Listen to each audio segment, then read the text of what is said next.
विश्व प्रसिद्ध तिरुपति बालाजी मंदिर में मिलावटी अशुद्ध लड्डू का मामला गर्माता जा रहा है। चंद्रबाबू नायडू सरकार के खुलासे के बाद आंध्र प्रदेश की पूर्ववर्ती जगन मोहन रेड्डी सरकार पर सवालिया निशान खड़े हो रहे हैं। भाजपा ने इसे लेकर बड़ा हमला किया है और इसे एक अंतर्राष्ट्रीय साजिश बताया है।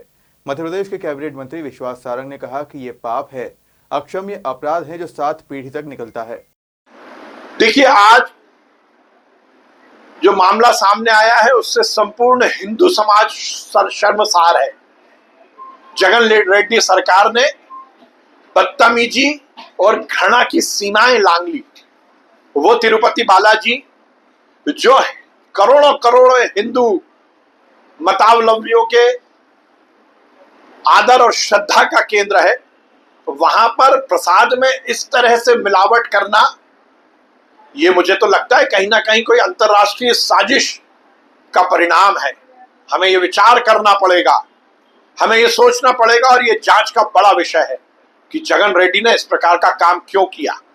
हमें ये देखना पड़ेगा कि कांग्रेस इस तरह के कृत्य को संरक्षण क्यों दे रही है।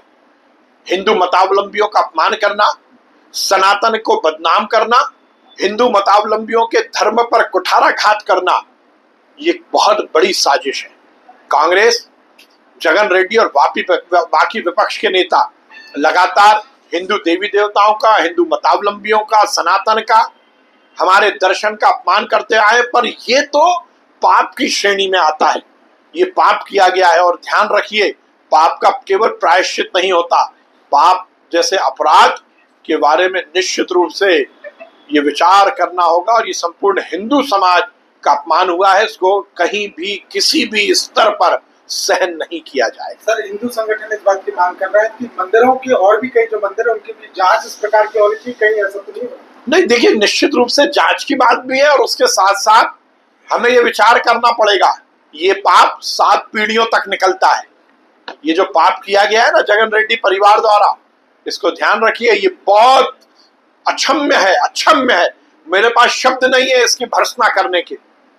हम बहुत श्रद्धा के साथ उस प्रसाद को ग्रहण करते हैं जो तिरुमाला में तिरुपति बालाजी मंदिर में मिलता है।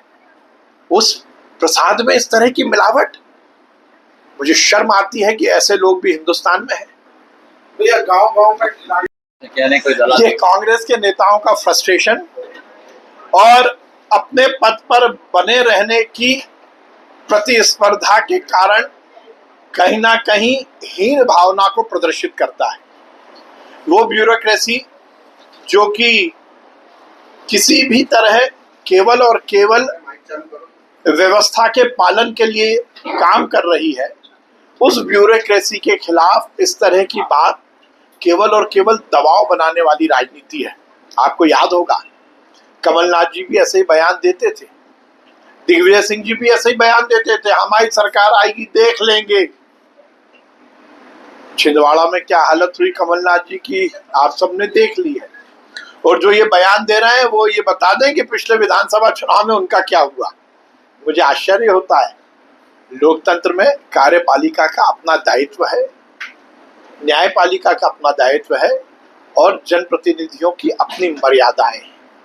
मुझे लगता है कि इस तरह दबाव की राजनीति बनाकर अधिकारियों से अनर्गल काम कराने का कि ये स्क्रिप्ट लिख रहे हैं कांग्रेस के नेता, क्योंकि वो चाहते हैं कि इस तरह का दबाव बनाएंगे और अधिकारियों से अनर्गल काम कराने के लिए आगे बोलेंगे। ये भारतीय जनता पार्टी की सरकार है जिसमें हर एक लोकतंत्र के आयाम है, उसकी कर्तव्य, उसके अधिकार, ये तो नियत है ही, और उसके साथ साथ सबके हितों का संरक्षण करना भी हमारा दायित्व है। इस तरह की शब्दावली राजनीति में कहीं भी अनुमति लायक नहीं है। लंबा हो गया।